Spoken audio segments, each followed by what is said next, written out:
Merci beaucoup, Madame la Ministre. Sehr geehrte Frau Ministerin Filippetti, Ihre Exzellenzen, meine Herren Botschafter, liebe Frau Gensheimer, liebe Frau Marcel, sehr geehrter Herr Präsident des Institut Français.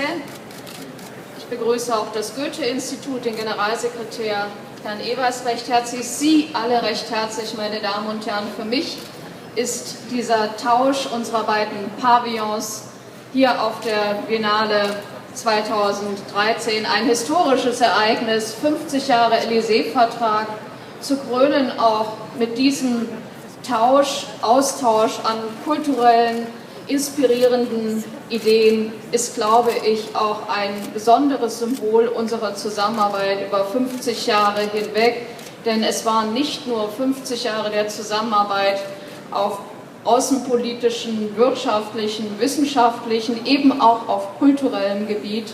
Und deswegen ist das ein ganz besonderer Höhepunkt. Vielen Dank, Frau Ministerin, für die gute Zusammenarbeit gleich am Anfang meiner Rede.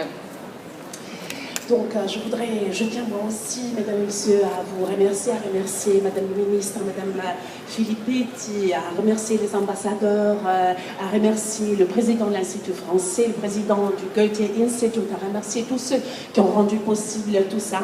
Pour moi, donc, en fait, l'échange des pavillons nationaux France-Allemagne, c'est vraiment quelque chose d'historique. C'est une sorte d'étape historique dans l'histoire de nos deux pays. C'est vrai, on est en train de célébrer, de fêter les 50 ans du traité de l'Élysée. Par cet échange, c'est aussi la culture que l'échange, c'est l'inspiration, ce sont les idées, ce sont les philosophies. C'est une collaboration qui dure depuis plus de 50 ans, mais ce n'est pas seulement une collaboration économique, financière, monétaire, culturelle, scientifique. Vous voyez, c'est vraiment quelque chose de très important. Donc merci à tous ceux qui ont rendu possible cet événement. Und wir fühlen uns natürlich sehr geehrt, meine Damen und Herren, dass der Präsident der Biennale, Paolo Baratta, heute auch bei uns ist zur Eröffnung des deutschen und französischen Pavillons. Herzlich willkommen, lieber Präsident. Et donc on est vraiment très honorés de pouvoir accueillir à cette inauguration des pavillons français et allemands, aussi le président de la Biennale de Venise, M. Paolo Baratta. Merci de votre présence ici.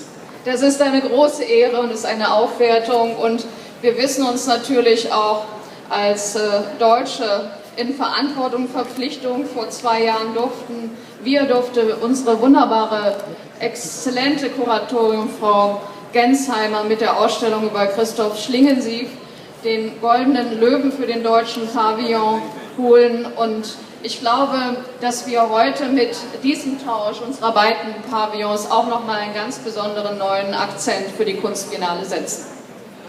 Oui, c'est vraiment un honneur en fait d'accueillir le président de la Biennale de Venise, et merci encore pour ce qui s'est passé il y a 2 ans, quand grâce à la curatelle de au commissariat de Madame Gensheimer, on a pu avoir le prix, le Lion d'Or, pour l'exposition de Monsieur Schlingel. Et c'est encore une fois un honneur, c'est encore une fois une étape importante que nous sommes en train d'enrichir avec notre présence ici, avec cet échange. Meine Damen und Herren, die Kunstbiennale in Venedig ist zweifelsohne nach wie vor eine der größten und wichtigsten Kunstausstellungen weltweit, und der deutsche Beitrag zählt neben dem französischen dabei zu den viel beachteten Präsentationen dieser globalen Kunstshow der Superlative. Mesdames et messieurs, la Biennale de Venise, c'est toujours une des étapes les plus importantes dans le monde des expositions artistiques, dans le monde de l'art contemporain. Et encore une fois, les contributions de l'Allemagne et de la France revêtent un caractère d'excellence dans ce grand show spectaculaire de l'art contemporain. Unsere Kuratorin Susanne Gensheimer, die ich ja bereits erwähnt habe, hat persönlich entschieden, dieses Mal 4 internationale Künstler einzuladen, den deutschen Kunstbeitrag im französischen Pavillon zu gestalten. Das ist ein überraschender und, das muss ich ehrlicherweise auch hinzufügen, ein nicht völlig unumstrittener Schritt. Erwartet man doch immer noch allgemein, dass der nationale Länderpavillon einen Einblick in die jeweilige aktuelle nationale Kunst durch nationale Künstler ermöglicht.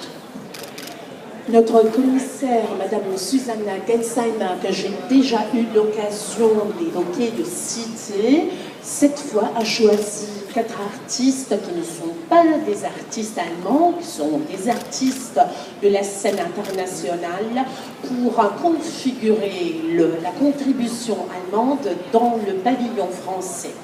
J'avoue qu'il s'agit d'un choix surprenant, j'avoue qu'il s'agit d'un choix qui n'est pas tout à fait accepté par tout le monde, parce que d'habitude, on a l'habitude pour configurer le pavillon artistique d'un pays, de présenter des artistes issus de ces pays.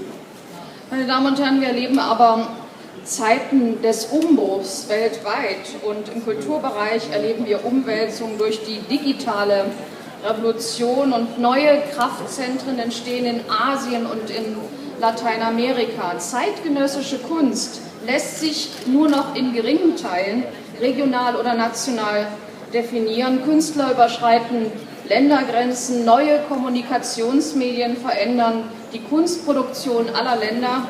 Die bestehenden Arbeits- und Alltagsrealitäten zeigen, in welch hohem Maß wir heute in einer Kunstwelt miteinander verwoben sind. Mesdames et messieurs, nous sommes en train de vivre une époque révolutionnaire dans le monde entier. Il ne s'agit pas seulement de révolutions qui concernent l'économie, mais il s'agit surtout des révolutions qui concernent la culture, le monde de l'art. Il s'agit de la production numérique, des nouveaux centres de savoir naissent en Asie ou dans l'Amérique du Sud. L'art contemporain franchit les frontières, l'art contemporain franchit les pays et les nations. Les artistes utilisent des nouveaux médias, utilisent des nouveaux moyens pour s'exprimer. Voilà pourquoi on vit vraiment une époque révolutionnaire d'échange global. Und deutsche Kultur wird heute ganz selbstverständlich nicht nur durch in Deutschland geborene, sondern auch in Deutschland lebende und arbeitende Künstlerinnen und Künstler anderer Nationalität repräsentiert. Sie gehören wie selbstverständlich zur Szene und beleben eine Kunstdiskussion, die ohne Einflüsse von außen nicht denkbar wäre. Ich entsinne mich, Herr Präsident, dass auf der Kunstbiennale vor 2 Jahren von den rund 60 Künstlerinnen und Künstlern, die hier präsentiert haben, ihre Werke allein 26 in Berlin leben und arbeiten, internationale Künstler, die auch ihren Ort der Inspiration und auch der Kreativität in Berlin gefunden haben. Das freut uns natürlich sehr, aber das zeigt, wie international Kunst und Kultur heute auch aufgestellt sind.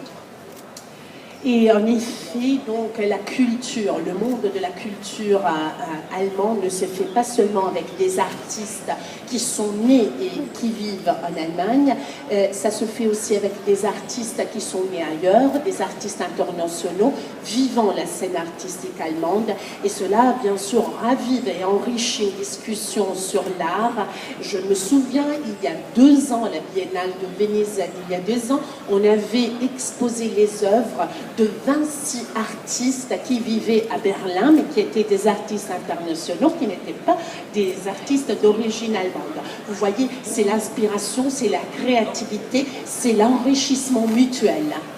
Deswegen möchte ich ganz besonders nochmal auch die Arbeit unserer beiden Kuratorinnen und ich als für Deutschland zuständige für Auswärtige Kulturpolitik Staatsministerin Susanne Gensheimer hervorheben, aber natürlich auch Frau Marcel. Susanne Gensheimer hat, glaube ich, einen ganz mutigen Schritt und guten Schritt getan. Sie ist, wie Sie wissen, Direktorin des Museums für moderne Kunst in Frankfurt seit vielen Jahren, und ich möchte ihr danken, dass sie wunderbare Künstler im französischen Pavillon zeigt für Deutschland. Den Künstler Ai Weiwei, Romuald Kamaka, Santo Mufokeng und Dayanita Singh, die eine tief beeindruckende Präsentation für Venedig geschaffen haben, die wir gleich nochmal bewundern können. Et tout particulièrement, je voudrais remercier nos 2 commissaires. Donc, pour ce qui est de mon rôle, je voudrais tout d'abord remercier Madame Suzanne Gensheimer, mais aussi la commissaire française. Merci à Suzanne pour avoir fait un pas vraiment très important pour avoir pris une décision vraiment révolutionnaire. Vous le savez peut-être, elle est la directrice du musée de l'art moderne à Francfort depuis 4 ans. Donc elle a invité des artistes internationaux pour exposer dans le pavillon français. Il s'agit de Ai Weiwei, il s'agit donc de Anne Tsinghi, de Mofokeng et Karmakar, que comme je vous disais, ont pu enrichir, ont pu remplir de facettes ce monde artistique contemporain qu'on est en train de présenter dans une vitrine ici à Venise. Meine Damen und Herren, von den 4 Künstlern, die wir präsentieren, ist nur einer, Ai Weiwei, nicht da. Sie wissen, ihm ist die Ausreise aus China nicht genehmigt worden. Aber ich glaube, es ist wichtig, dass wir auf der Kunstbiennale auch ein Credo, ein Plädoyer für die Freiheit der Kunst und Kultur hier aussprechen. Und es ist gut, dass es Plätze gibt in Europa, wo Künstlerinnen und Künstler, die in ihrem Land nicht frei wirken können, auch ihre Kunst präsentieren können. Wir brauchen die Freiheit der Kunst, die Kunst braucht die Freiheit. Auch das ist ein wichtiges Credo, denke ich, ein wichtiges Signal, was von diesem Ort hier in Venedig ausgehen sollte. Mesdames et messieurs, des 4 artistes qui exposent leurs œuvres ici à Venise, il y en a un qui n'est pas présent physiquement ici, il s'agit de Ai Weiwei, qui n'a pas pu obtenir son visa pour sortir de son pays, de la Chine. Mais c'est important que d'ici, on fasse un plaidoyer donc pour l'art et pour la culture. C'est bien qu'il y ait des endroits en Europe où l'artiste peut s'exprimer librement. L'art a besoin de la liberté, l'art doit être libre et c'est bien que d'ici, depuis Venise, on puisse lancer un signal, on puisse lancer un nouveau credo.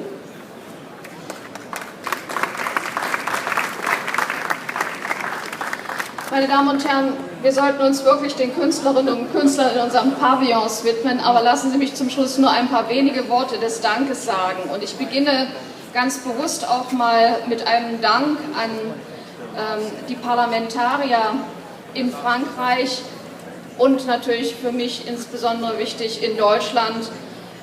Wir haben den parlamentarischen Staatssekretär des Bundesfinanzministeriums, Steffen Kampeter, hier, die Ausschussvorsitzende des Kulturausschusses des Bundestages, Monika Grütters, die Haushaltsausschussvorsitzende, Frau Merkel, aber auch Abgeordnete des Bundestages sind hier.